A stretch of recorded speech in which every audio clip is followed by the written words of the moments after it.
नमस्कार। स्वागत है आपका हमारे YouTube channel success rider Palamu में। मैं हूं आपकी होस्ट नेहा और आज हमारे साथ हमारे दो एक्सपर्ट जुड़ चुके हैं, प्रियांशु भैया और अभय भैया। आज हम एक विशेष टॉपिक पर चर्चा करने वाले हैं जिसका नाम है आजादी के बाद भारत में एक आधिपत्यशाली व्यवस्था। तो सबसे पहले प्रियांशु भैया, हम आपसे जानना चाहेंगे कि एक आधिपत्यशाली व्यवस्था का मतलब क्या है? देखिए, एक आधिपत्यशाली व्यवस्था वह व्यवस्था होती है जिसमें एक ही राजनीतिक दल लंबे समय तक किसी देश पर शासन करता है। इसमें विपक्ष तो होता है लेकिन वह न के बराबर होता है, पूरा कमजोर हो चुका होता है।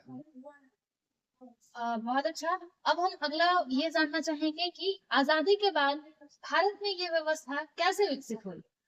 और जैसा कि हम सभी जानते हैं कि स्वतंत्रता आंदोलनों में कांग्रेस पार्टी का बहुत बड़ा योगदान रहा था। और जब भारत को आजादी मिली 1947 में, तो उसके बाद कोई और पार्टी थी नहीं जो शासन को संभाल पाए। तो इसकी जिम्मेदारी कांग्रेस पार्टी को मिली। और उसके बाद कांग्रेस पार्टी ने लगातार जनता का भरोसा जीतकर 3 इलेक्शन जीत लिए। 1951 से 52 का इलेक्शन, 1957 का और 1962 का। तो इस दौर को हम लोग एकाधिपत्यशाली व्यवस्था में गिन सकते अच्छा, तो एक इसके पीछे कारण क्या था? हैं। कारण वही कि जनता कांग्रेस पार्टी को जानती थी लंबे समय तक। वो स्वतंत्रता आंदोलनों में भी शामिल थे और बड़े बड़े नेता उसमें शामिल थे, जवाहरलाल नेहरू और लाल बहादुर शास्त्री जैसे। तो अगला हम ये जानना चाहेंगे कि क्या ये व्यवस्था लोकतंत्र के लिए अच्छी है या फिर नुकसानदायक? देखिए, इसके दो पहलू हैं। यह लोकतंत्र के लिए एक तरह से अच्छी भी है और एक तरह से नुकसान भी देती है। अच्छी ऐसी है कि अगर जैसे लोकतंत्र में अगर एक ही पार्टी एक आधिपत्यशाली व्यवस्था में आती है, तो इसका यही मतलब है कि जनता उसे बार बार चुन रही है और वो पार्टी अच्छा काम कर रही है तभी जनता उसे चुन रही है। तो इससे शासन व्यवस्था स्थिर रहती है और नए जो नियम आते हैं या विकास की ओर जाता है देश हमारा।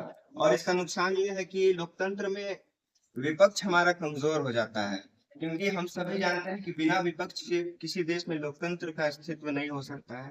और एकाधिपत्यशाली व्यवस्था लंबे समय तक रहने से विपक्ष हमारा कमजोर हो जाता है, जिससे अगर शासन में आई सरकार कुछ गलत काम भी करे तो हमारा विपक्ष उसे बोलने में असमर्थ रहता है। ठीक है, जैसा कि आपने इस पॉइंट्स में विपक्ष को भी इंक्लूड, जैसा कि प्रियांशु भैया अभी आपने इस टॉपिक में विपक्ष को भी इंक्लूड किया। अगला मैं ये जानना चाहूंगी कि एक आधिपत्यशाली व्यवस्था में विपक्ष की क्या भूमिका है?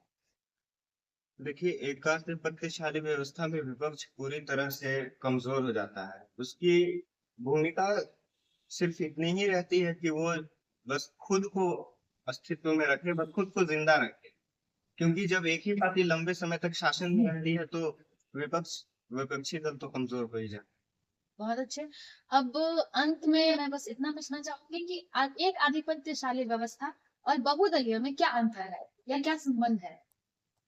दोनों अलग हैं। एकाधिपत्यशाली व्यवस्था में या फिर हम ये भी मान सकते हैं कि दोनों एक दूसरे से संबंधित भी हैं, क्योंकि एकाधिपत्यशाली व्यवस्था उसको कहते हैं जब एक ही राजनीतिक दल लंबे समय तक शासन करे।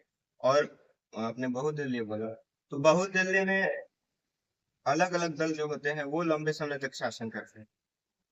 तो आपको ये जानकारी कैसी लगी? उम्मीद करती हूँ आपको ये जानकारी बहुत अच्छी लगी होगी।